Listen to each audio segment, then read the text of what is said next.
ایک بہت بڑا گناہ بدنگاہی کا گناہ ہے. آپ کو پتہ ہے ہمارے ملک کے اندر بدکاری، زنا اور بے حیائی کی شرح کتنی بڑھتی جا رہی ہے، کس قدر بڑھتی جا رہی ہے. وہ لوگ جو نکاح کر لیتے ہیں وہ بھی اپنی نگاہوں کو، میں اکثر کہتا ہوں، حضور نے فرمایا نکاح آدھا ایمان ہے.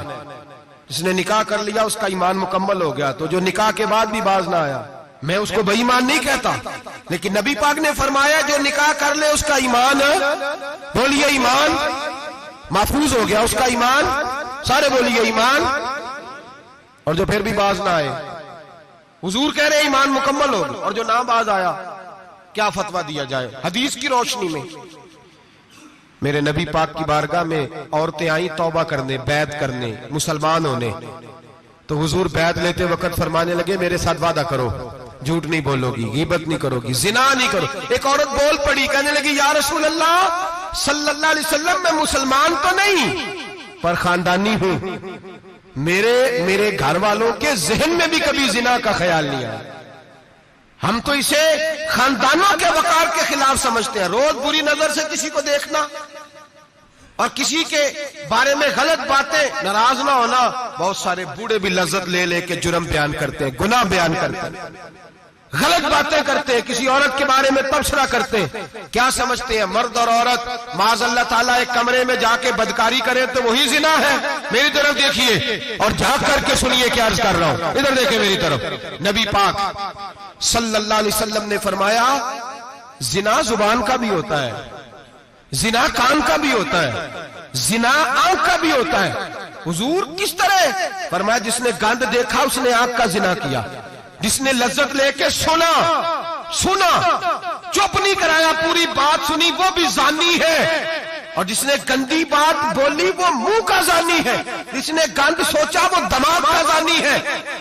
اور زانی کو سب سے پہلی سزا اللہ یہ دیتا ہے کہ سجدے کی لذت چھین لیتا ہے، عبادت کا سرور چھین لیتا ہے، اس کا نماز میں دل نہیں لگتا.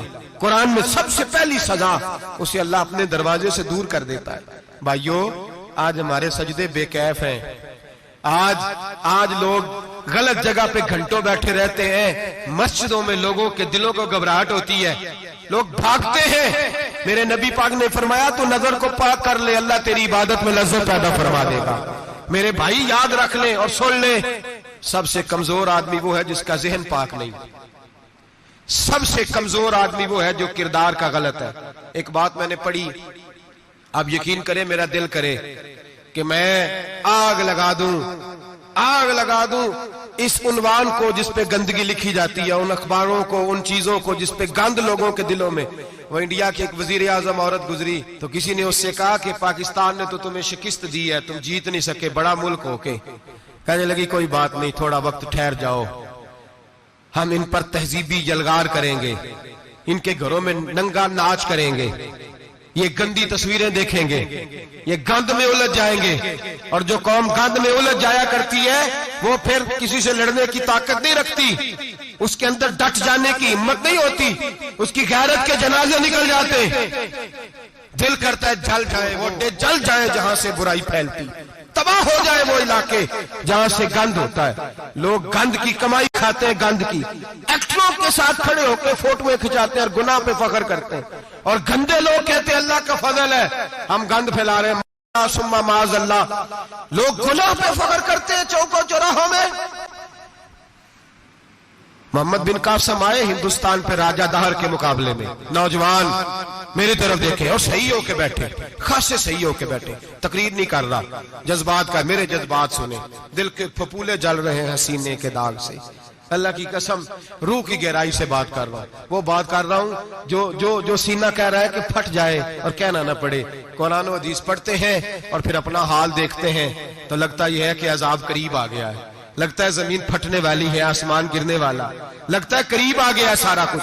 سمجھیں کیا عرض کر یہ بات اگر آپ سمجھ گئے تو قیمت وصول ہو گئی. اس کو سمجھ گئے تو سمجھ لیں آپ کے مزاج کے اندر اللہ نے تبدیلی پیدا کر دی. محمد بن قاسم 18 سال کا جوان، ایک عورت کی عزت پر راجہ دہر ہندو نے حملہ کیا، محمد بن قاسم بچانے آئے.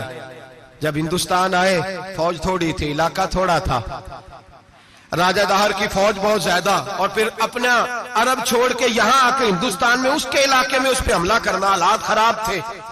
محمد بن قاسم پریشان ہے۔ ایک بزرگ نے دیکھا، کہنے لگے پریشان کی ہو؟ کہنے لگا سوچتا ہوں علاقہ بھی اس کا، فوج بھی اس کی، میرے فوجیوں کو تو رستوں کا بھی نہیں پتا، کیسے جنگ کریں گے، کدھر سے آئیں گے، اور پھر ہمیں زبان بھی نہیں آتی، کیسے کام ہوگا، ڈر رہا ہوں۔ 2-4 دن گزرے تو محمد بن قاسم اشاش بشاش ہو گئے۔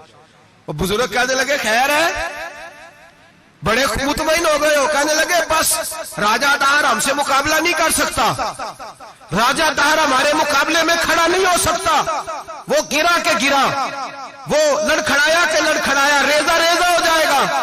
کہا آپ کو کیسے خوشخبری مل گئی؟ کہنے لگے مجھے پتا چلا ہے کہ راجہ دہر ذہن کا گندا ہے، وہ تو چچا کی بیٹی کو نہیں چھوڑتا، ماموں کی بیٹی کو نہیں چھوڑتا، خالہ کی بیٹی کو گندی نظر سے دیکھتا ہے۔ جس کا ذہن گندا ہوتا ہے وہ کسی کا مقابلہ نہیں کر سکتا، ہمیں فتح ہوگی، فتح، وہ گرے گا۔ وہ بزرگ کہتے ہیں میں سمجھ گیا کہ واقعی سے فتح ہوگی۔ آج کشمیر کیوں آزاد نہیں ہو رہا، فلسطین میں آگ کیوں لگی ہوئی ہے؟ مسلمان جب تک ذہن کا گندا ہے کمزور ہے، جب تک ذہن کا ناپاک ہے کمزور ہے۔ حضرت سعد بن ابی وقاص رضی اللہ تعالیٰ عنہ فرمایا کرتے تھے اللہ مسلمان کی مدد اتنی دیر تک کرتا رہتا ہے جتنی دیر تک مسلمان کا ذہن صاف رہتا ہے، کردار پاک رہتا ہے۔ آگ اس لیے معاشرے میں لگی ہے۔ نوجوانوں تم کہتے ہو کامیابیاں نہیں ملتی، اسے کیسے کامیابی مل سکتی ہے جس کا ذہن ہی صاف نہیں؟ وہ کیسے دنیا کی بازی جیت سکتا ہے جس کی نگاہ ہی پاک نہیں؟ وہ کیسے آگے بڑھ سکتا ہے جس کے کردار میں پاکیزگی نہیں؟ اپنے آپ کو پاک کر لو، اللہ ہر مشکل میں تمہاری مدد فرمائے گا، ہر رستے میں تمہاری مدد فرمائے گا۔ اور میں نے کہا جب آدمی ناپاک ہوتا ہے تو رب کریم اس سے عبادت کی لذت چھین لیتا ہے، اور اللہ کی سب سے بڑی سزا یہ ہے کہ کسی کو سجدہ نہ لمبا کرنا دے۔ رب کریم سب سے زیادہ اس سے ناراض ہے جس کو قرآن پاک کے کھولنے کی توفیق نہ ہو۔ سب سے زیادہ رب کریم اس شخص سے ناراض ہے جو اللہ کی بارگاہ میں جھکنے کی لذت چھوڑ جائے۔ میرے نبی پاک سید عالم علیہ السلام کے صحابہ لمبی عبادتیں کرتے تھے، لمبی۔ کسی نے کہا تھا روم کے بادشاہ تھے کہ یہ مسلمان فاتح کیوں ہو جاتے ہیں؟ تو اس نے کہا میں نے مولا علی کے زمانے میں جاسوسی کرائی تھی، پتا کیا تھا کہ ہر میدان میں کامیاب کیوں ہوتے ہیں۔ تو کہتے ہیں میں نے دیکھا یہ دن کے مجاہد ہوتے ہیں پر رات کے عابد ہوتے ہیں۔